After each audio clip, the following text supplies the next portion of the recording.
In this lesson, I'm going to show you all the basics about EGD, the basic principles and things that you should know. Now, firstly, the equipment that we talk about is, this is your EGD board. You also have a T that goes with it. All right. Now, the important thing is you need to make sure your paper is always square. You'll have sometimes these lines that will show you if it lines up perfectly. You'll have some of these have clips as well to make sure that it fits nicely. Make sure that also, if you can, use some tape to hold your paper flat, all right, in order to make sure it doesn't slip around the whole time when you draw. Now, when you use your T, make sure that your paper is in line, because then you can use this as the perfect horizontal measurement tool. All right, and if you want to get the perfect vertical, all you need to do is take your triangle or any kind of set square and use that to get your straight lines as well. All right, so that is why it's important to have everything set up neatly. The first thing is you need to know how to use your equipment. All right, with your compass, make sure that your two sharp points, your pencil and the sharp point, is exactly the same measurement, that is the same height, otherwise you will slip with your compass. And it is preferable that you use one with a lead point, mechanical lead point, instead of a pencil, because a pencil becomes very dull and then your lines will look very unneat. All right, then you need to use your mechanical pencil or your clutch pencil and the lead. It can be 0.5 or any other measurement. Preferable is going to be 0.5. All right, then you have your set triangle squares. All right, and you have different sizes. It can be smaller, it can be bigger, but the angle is the important part. This angle is your 90-degree angle, 45, 45. All right, so whenever you need to use something for 45 degrees, then you will use this triangle. All right, then you have this one. It's a 90-degree triangle. This one over here, it is 30 degrees and 60 degrees. So when you need to draw something with those degrees, it helps. This also just helps to make sure if the line is exactly 90 degrees straight. Okay.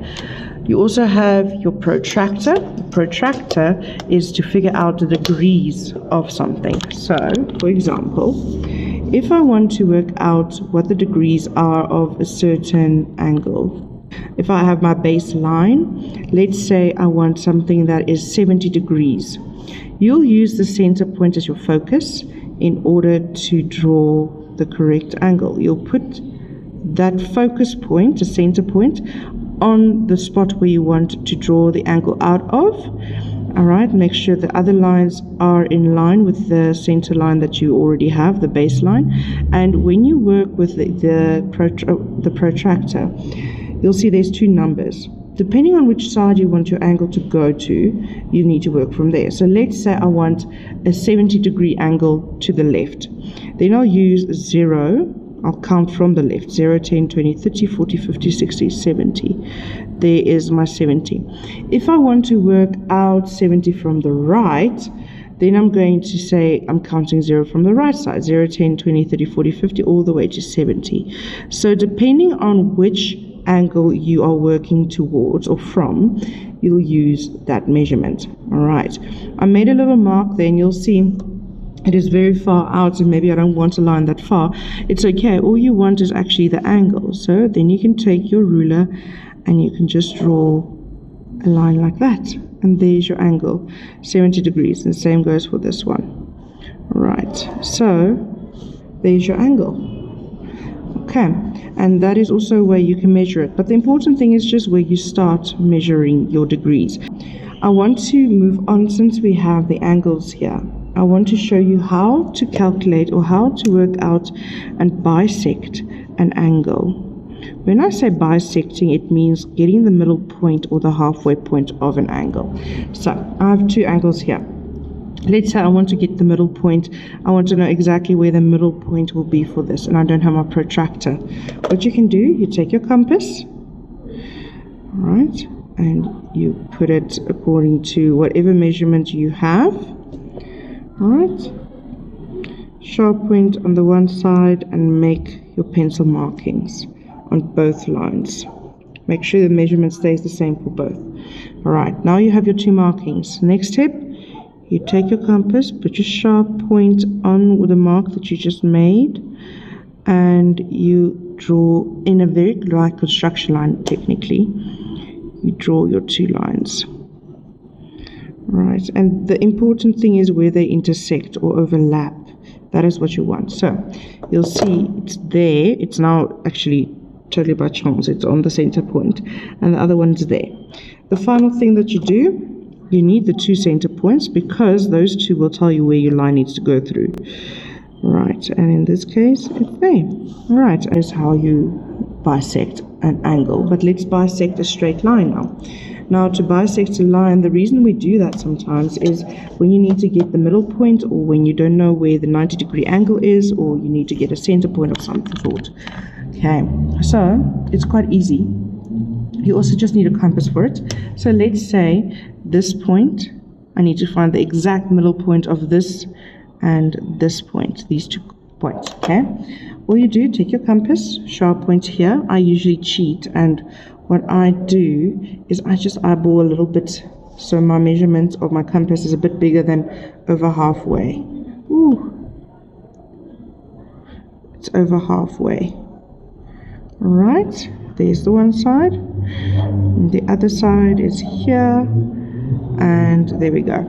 There where the overlap, that is where my exact degree will be of 90 degrees. Now I can draw a line like that. All right, and there is my middle point. And that is just how to bisect a line. The next thing I want to talk to you about is my scale. So let's say I have this object. It's massive, it's very big. But the thing is, I don't want to draw it with this measurements in mind. So I mean, if I measure it, it is about 19 centimeters or 190 millimeters in length. It's very, very big. So if I want to change it, okay, let's say I'm just going to write down my measurements, 190 millimeters. Right, and let's say I'm just going to do the height of this one. It looks more or less that it's 20 millimeters. All right, 200 millimeters. Okay, so there's my 200 millimeters. So what I would do then, if I don't want to draw it like this because it might not always fit on a paper, then I would scale it down. All right, and scaling down means my measurements that they give me, I'm going to divide it by a certain amount. Okay, so let's say I want to make draw this, but half its size. I would say it will be it's a scale 2 to 1, because I will take all the measurements here and divide it by 2, and that's the measurements I will draw on the paper. Although I will still say on the paper my measurements are 190 and 200, I will draw it with half these measurements. All right, and this is especially, for example, if you want to draw a house. I mean, a house won't fit on a paper, so you will use a scale, and whatever you divide or make it, how many times smaller you make it, you will write it here and say scale whatever to 1. All right, now if I say scale, let's say 1 to 5, that means I am scaling up. So I am making the drawing bigger. Usually it's when you have very fine details or a screw or something that's very small and you want to show more details, then you will scale something up. So for example, this eraser, if I would scale this up, I would measure it and multiply everything with 5. Same goes for example, if you want to make it only twice this size, you would say scale 1 to 2. All right, so that is just a way for you to understand how scales work. And it's important whenever you have a drawing to make sure that check your scale first. And whenever the scale is different, all you need to do on your question paper, it doesn't really matter. You can just strike out the original number or measurement and write the measurement you would use in your drawing, just to avoid confusion. All right, that is scales. Now, I want to use an example quickly of the ruler, how a ruler should look, and how you should use a ruler. In EGD, you use millimeters, okay? Millimeters is basically from here, these small lines are all millimeters. So what that means is this line, this medium length line without a number, is 5, because that is 0, 1, 2, 3, 4, 5. So that is 0.5 centimeters or 5 millimeters. And that means this one is 10 millimeters or 1 centimeter. But because we use in EGD millimeters, it will be 10. That 4 means it's 40 millimeters, 50, 60, 70. You can even go to half a millimeter. That is basically the space between your two lines. That is going to be a half a millimeter. All right, so just keep in mind how that works. Now, speaking of measurements, etc., we are going to work with circles now. So let's say I'm going to draw a little circle.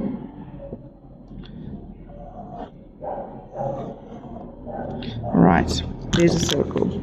Okay, when you get a symbol that's a 0 with a line through it, like this, that means its diameter. What that means in reality is from this side of the circle to this side is that measurement. But the problem is, if you draw, you don't want that measurement, because when you take your compass, your sharp point's in the middle and your pencil's on the side. So if you use that measurement, it's going to be twice the size. So in order to get the measurement from the side of the circle to the middle of the circle, which is what you really need to draw something, that is called a radius. And this is diameter, this is radius. So to change something from a diameter to a radius, you need to divide the measurement with 2. All right. So whenever you get a drawing, and they like to catch you out on it, sometimes all the measurements will be in diameter, some of them will be in radius. The first thing you do, you change all the things that has this symbol in front of it and change it to radius, because otherwise your measurements are going to become confusing and you're going to not understand where you went wrong. Okay, that is very important for circles, and I think it's one of the things that still catches a lot of people out. Another thing I want to quickly talk about is my lines. You get 3 types of lines. The first line is an A-type line. It's a dark line. It's usually the final outline whenever you draw something where you need to have the most detail. All right, that is your A-type line. A-type lines are used for final drawings. Then you get your B-type line. A B-type line is a little bit lighter, like so. The B-type line is usually when you have a center line, or if you need to give extra hidden details or things like that, you need to use a B-type line. Here's an example of a drawing.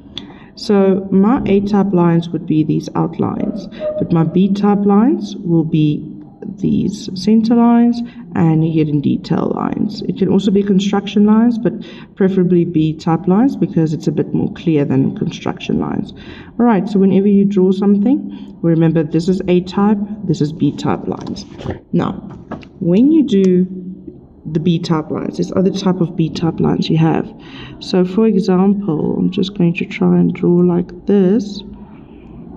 This is hidden detail lines that I just showed you. So for example, if you have a pipe and there is detail inside, but if you look at it from the side, you can't really see what's happening inside, you can use hidden details to show what's on the inside. Then you get center lines, which is long, short, long, short. The center lines are usually when you draw a drawing and there's circular areas or there's some type of middle point. The center line, which is usually drawn from horizon vertically and horizontally, like so. All right.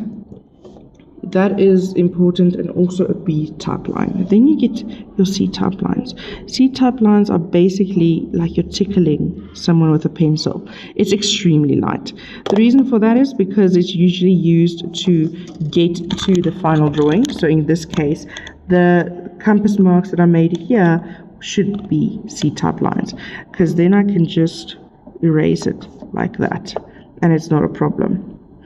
Then my final lines should be A-type lines, B-type lines is hidden and center lines, and then C-type lines is construction lines. And that is it for your EGD basics. And that is bisecting. Now,